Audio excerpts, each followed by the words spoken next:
महाराष्ट्रे सोमनाथं च श्रीशैले मल्लिकार्जुनम् उज्जैन्यां महाकाल ओंकारं ममलेश्वरम् चिताभूमि वैद्यनाथं च डाकिन्यां भीमशंकरम् सेतुबन्धे तु रामेशं नागेशं दारुकावने वाराणस्यां तु विश्वेशं त्र्यंबकं गौतमी तटे हिमालये तु केदारं घुस्मेशं च शिवालये एतानि ज्योतिर्लिंगानि सायं प्रातः पठेन्नर सप्तजन्म कृतं पापं स्मरेन विनयस्यति।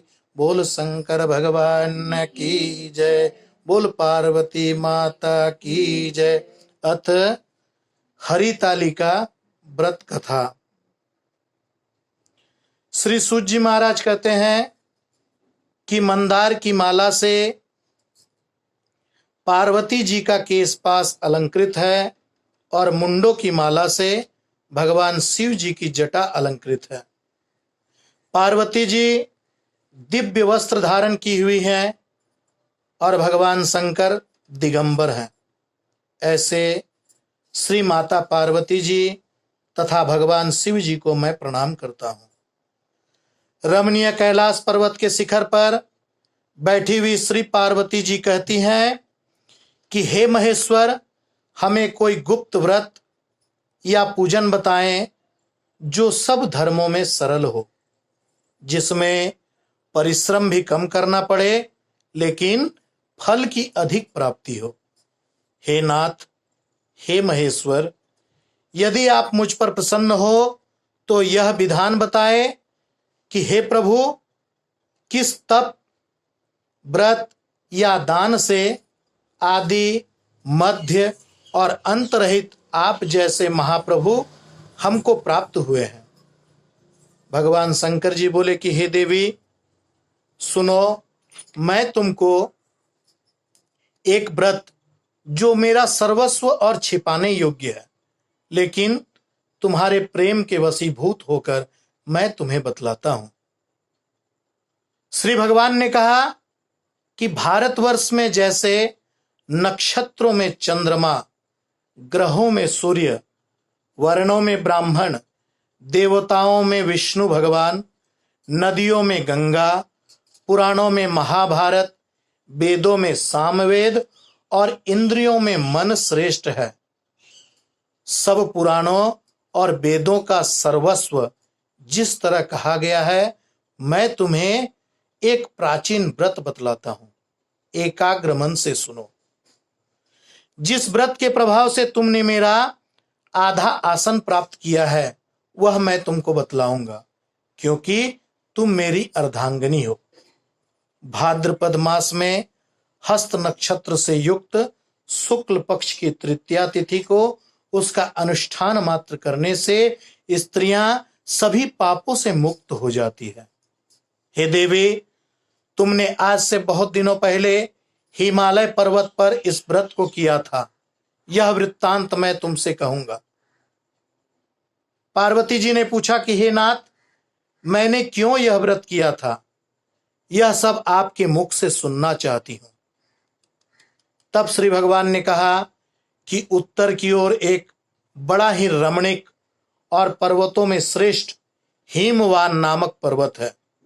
उसके आसपास तरह तरह की भूमियां हैं, तरह तरह के वृक्ष उस पर लगे हुए हैं, नाना प्रकार के पक्षी और अनेक प्रकार के पशु उस पर निवास करते हैं। वहां पहुंचकर गंधर्वों के साथ बहुत से देवता, सिद्धचारण, पक्षीगण सर्वदा प्रसन्न मन से विचरते हैं। वहां पहुंचकर गंधर्व गाते हैं, अप्सराएं नाचती है। उस पर्वतराज के कितने ही शिखर ऐसे हैं कि जिनमें स्फटिक, रत्न और वैदुर्य मणि आदि की खानें भरी हुई हैं। यह पर्वत ऊंचा तो इतना अधिक है कि मित्र के घर के समान समझकर आकाश को स्पर्श किए रहता है। उसके समस्त शिखर सदैव हिम से आच्छादित अर्थात ढके रहते हैं और गंगा जल की ध्वनि सदा सुनाई देती रहती है। हे पार्वती, तुमने बाल्यकाल में उसी पर्वत पर तपस्या की थी। 12 वर्षों तक तुम उल्टा टंकर केवल धुआं पीकर रही। 64 वर्षों तक सूखे पत्ते खाकर रही।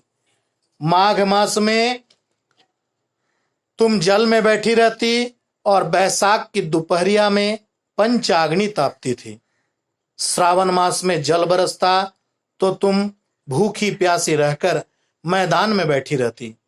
तुम्हारे पिता इस तरह के कष्ट सहन को देखकर बड़े ही दुखित हुए। वे चिंता में पड़ गए कि मैं अपनी कन्या किसको दूं। उसी समय नारद जी वहां पर आ पहुंचे। मुनि श्रेष्ठ नारद जी उस समय तुम्हें देखने गए थे।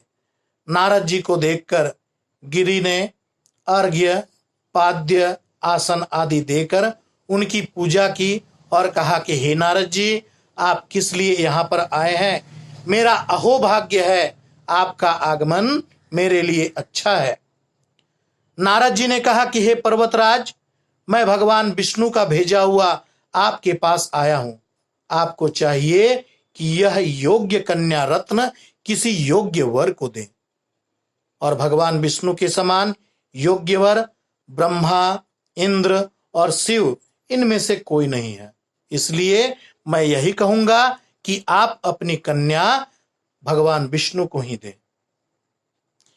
तब हिमवान ने कहा कि भगवान विष्णु स्वयं मेरी कन्या ले रहे हैं और आप यह संदेश लेकर आए हैं, तो मैं उन्हें अपनी कन्या अवश्य दूंगा। हिमवान की इतनी बात सुनकर मुनिराज नारद आकाश में विलीन हो गए। वे पीतांबर, शंख, चक्र और गदाधारी भगवान विष्णु के पास पहुंचे।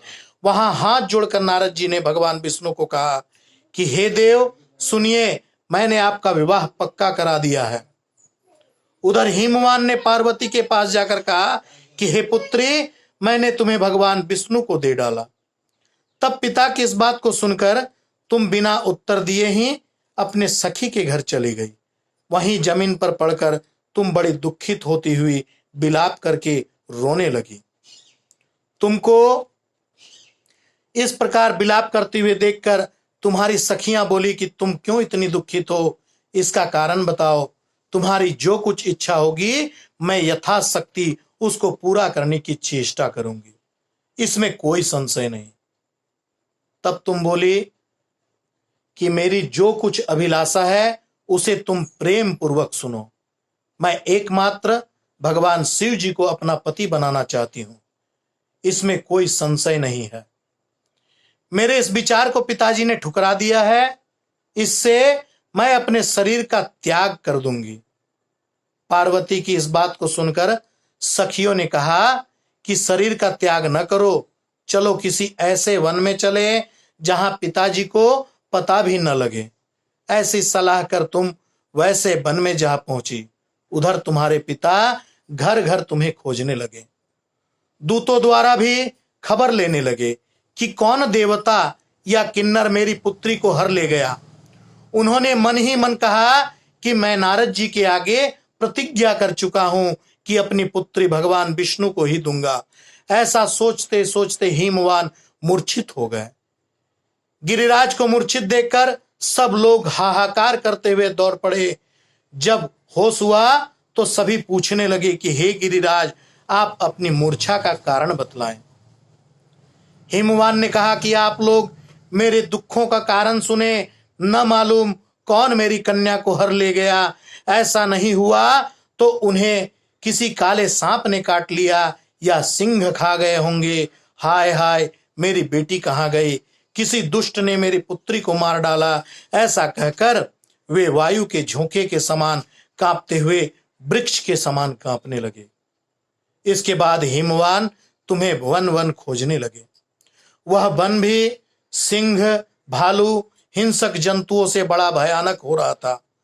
तुम भी अपनी सखियों के साथ उस भयानक वन में चलती चलती एक ऐसी जगह जा पहुंची जहां एक नदी बह रही थी। उसके रमणीय तट पर एक बड़ी सी कंदरा अर्थात गुफा थी। तुमने उसी गुफे में आश्रम बना लिया और मेरी एक बालुकामयी प्रतिमा बनाकर अपनी सखियों के साथ निराहार रहकर मेरी आराधना करने लगी। जब भाद्रपद शुक्ल पक्ष की हस्त युक्त तृतीया तिथि प्राप्त हुई तब तुमने मेरा विधिवत पूजन किया। रात भर जागकर गीत वाद्य आदि से मुझे प्रसन्न करने में बिताया।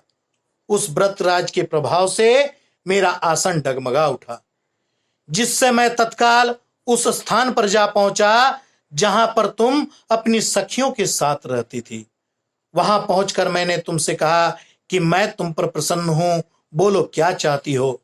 तब तुमने कहा कि हे मेरे देवता, यदि आप मेरे ऊपर प्रसन्न हैं तो मेरे पति बने। मैंने तथास्तु कहकर कैलाश पर्वत पर वापस आने पर तुमने वह प्रतिमा नदी में प्रवाहित कर दी और सखियों के साथ उस महाव्रत का पारण किया। हिमवान भी तब तक उस वन में तुम्हें खोजते हुए आ पहुंचे। चारों दिशाओं में तुम्हारी खोज करते करते व्याकुल हो चुके थे, इसलिए तुम्हारे आश्रम के समीप पहुंचते ही वे गिर पड़े। थोड़ी देर बाद उन्होंने नदी के तट पर दो कन्याओं को सोते हुए देखा। देखते ही उन्होंने तुम्हें छाती से लगा लिया और बिलख कर रोने लगे। फिर पूछा कि हे पुत्रे, तुम सिंह, व्याघ्र आदि जंतुओं से भरे इस वन में क्यों आ पहुंची। तब तुमने उत्तर दिया कि हे पिताजी, मैंने पहले ही अपने आप को भगवान शिव जी के हाथों सौंप दिया था। आपने मेरी बात टाल दी, इससे मैं यहां चली आई। हिमवान ने सांत्वना दी कि हे पुत्री, मैं तुम्हारी इच्छा के विरुद्ध कुछ न करूंगा। वे तुम्हें अपने साथ घर लेकर आए और मेरे साथ तुम्हारा विवाह कर दिए। इससे तुमने मेरा अर्धासन प्राप्त किया। तब से आज तक किसी के सामने मुझे यह व्रत प्रकट करने का अवसर नहीं प्राप्त हुआ। हे देवी, मैं बताता हूं कि इस व्रत का हरितालिका नाम क्यों पड़ा। तुमको सखियां हर कर ले गई थी, इसी से इसका नाम हरितालिका पड़ा। पार्वती जी ने कहा कि हे प्रभु, आपने नाम तो बताया, अब इसकी विधि भी बताएं। इसका क्या पुण्य है, क्या फल है, यह व्रत कौन करे। तब शिव जी बोले कि हे पार्वती, हे देवी, मैंने समस्त स्त्री जाति की भलाई के लिए यह उत्तम व्रत बतलाया है। जो स्त्रियां अपने सौभाग्य की रक्षा करना चाहती हो वह यत्न पूर्वक इस व्रत को करें। केले के खंभे आदि से सुशोभित एक सुंदर मंडप बनवावें। उसमें रंग बिरंग के रेशमी कपड़ों से चंदोवा लगाकर चंदन आदि सुगंधित द्रव्यों से वह मंडप लिपवाएं। फिर शंख, भेरी, मृदंग आदि बजाते हुए बहुत से लोग एकत्रित होकर तरह तरह के मंगलाचार करते हुए उस मंडप में पार्वती तथा शिव जी की बालुकामयी प्रतिमा स्थापित करें। उस रोज दिन भर उपवास कर बहुत से सुगंधित फूल, सुगंध और मनोहर धूप, नाना प्रकार के नैवेद्य आदि एकत्रित करके मेरी पूजा करें और रात भर जागरण करें। ऊपर जो जो वस्तुएं गिनाई गई है उसके अतिरिक्त नारियल, सुपारी, जंबीरी, नींबू, लौंग, अनार, नारंगी आदि जो जो फल प्राप्त हो सके उन्हें इकट्ठा कर लें।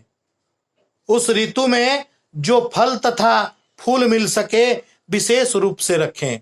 इसके बाद धूप दीप आदि से पूजन करके प्रार्थना करें कि हे शिवे, हे शिव रूपिणी, हे मंगले, हे सब अर्थों को देने वाली, हे देवी, हे शिव रूपे, आपको नमस्कार है। हे शिव रूपे, आपको सदा के लिए नमस्कार है। हे ब्रह्म रूपिणी, आपको नमस्कार है। हे जगतधात्री, आपको नमस्कार है। हे सिंहवाहिनी, संसार के भय से भयभीत मुझ दीन की रक्षा करें। इस कामना की पूर्ति के लिए मैंने आपकी पूजा की है। हे पार्वती, मुझे राज्य और सौभाग्य दें। मुझ पर प्रसन्न होवें। इन्हीं मंत्रों से माता पार्वती तथा भगवान शिव की पूजा करें। तदंतर विधि पूर्वक कथा श्रवण करें। ब्राह्मण को वस्त्र, गौ, स्वर्ण आदि देवे। इस तरह